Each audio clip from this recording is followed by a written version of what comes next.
For decades, creative software functioned as a passive utility. You paid for a tool and provided the manual commands to execute an idea. In 2026, relying on a system that waits for your instructions creates a significant bottleneck in your workflow. The industry is moving towards Agentic AI. These systems utilize autonomous reasoning and planning to manage multi-step workflows. A single goal-oriented prompt can now trigger a sequence of executions that previously required several different applications. As software takes over tactical production tasks, the designer's primary output is shifting. With the machine handling the craft of pixels and vectors, human value is being redirected towards context, the strategic orchestration of how a brand lives within automated digital ecosystems. While software costs used to be predictable monthly expenses, autonomous agents have introduced hybrid seat plus credit monetization models. Figma, Adobe, and Canva restructured their contracts.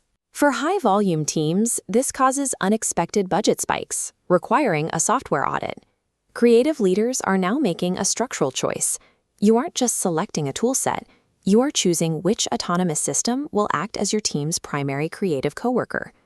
When an organization deploys autonomous generation tools at scale without human guardrails, the operational results are often immediate and visible. AI models operate by optimizing for a statistical average based on their training data. This creates an authenticity crisis, where brands produce high volumes of polished professional content that remains visually generic. This forces a shift in professional identity. Designers are moving up the stack, transitioning from being the primary makers of assets to acting as the curators of the systems that produce them. This new role focuses on defining intent through design as conversation and selecting specific variations that deviate from the AI's standard predictable outputs. Protecting brand distinctiveness from this automated sameness is now the most important metric for evaluating any software stack you choose to implement. Marketing teams today operate across a wide variety of platforms, from Slack and Notion to ChatGPT. Keeping a consistent brand presence across these fragmented channels is a constant logistical challenge. Canva's AI 2.0 strategy addresses this by utilizing the Model Context Protocol, or MCP. The Canva MCP server allows users to generate multi-format designs directly inside other AI assistants. To date, this integration has generated over 12 million designs within environments like Claude and Microsoft Copilot, acting as a visual layer for the broader productivity market. You can execute a multi-channel campaign without ever switching applications.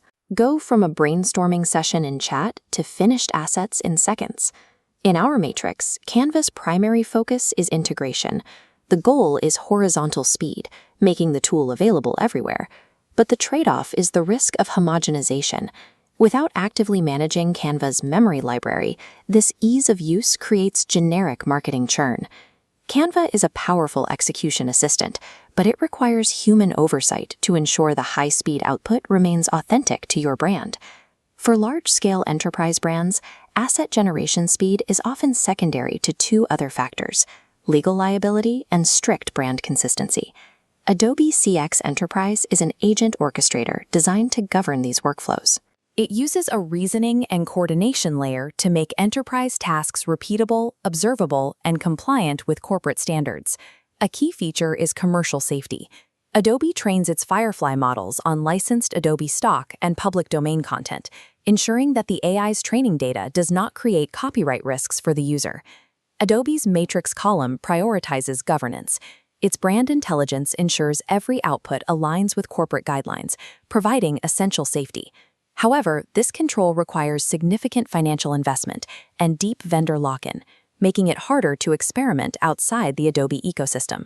For organizations where risk management is the top priority, Adobe's governed approach provides the necessary protections to deploy AI across thousands of users.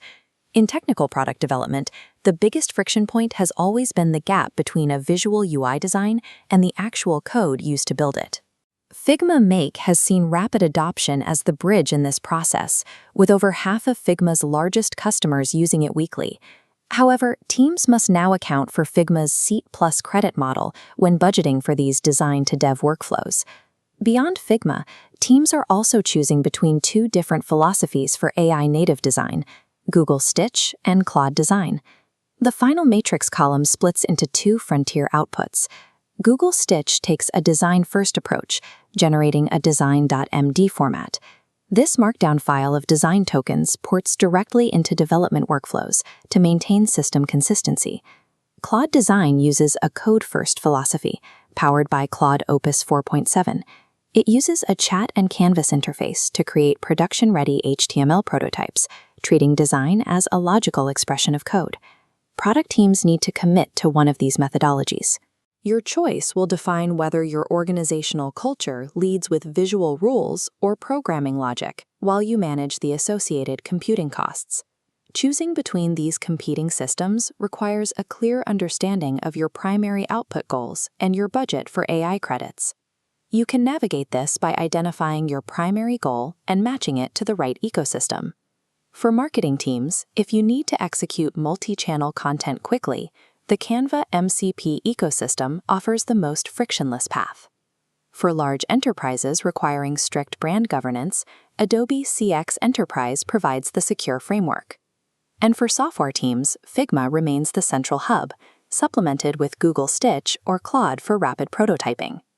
Selecting a platform that does not align with your actual production needs will result in low adoption rates and high costs for unused AI infrastructure. Software companies are no longer competing to build the best tools for manual execution. They are competing to develop the most effective autonomous systems for creative intelligence. This shift changes the requirements for human operators. As the volume of machine-generated content increases, the human becomes the essential filter for quality and originality. Success now depends on how well you train your staff. They must define complex intent, manage these intelligent architectures, and maintain strict ethical boundaries. A software investment only generates a positive return if the people using it have transitioned away from a manual execution mindset. In 2026, professional value is found in strategic judgment. Your ability to curate the intelligence that creates is now more important than your ability to make the assets yourself.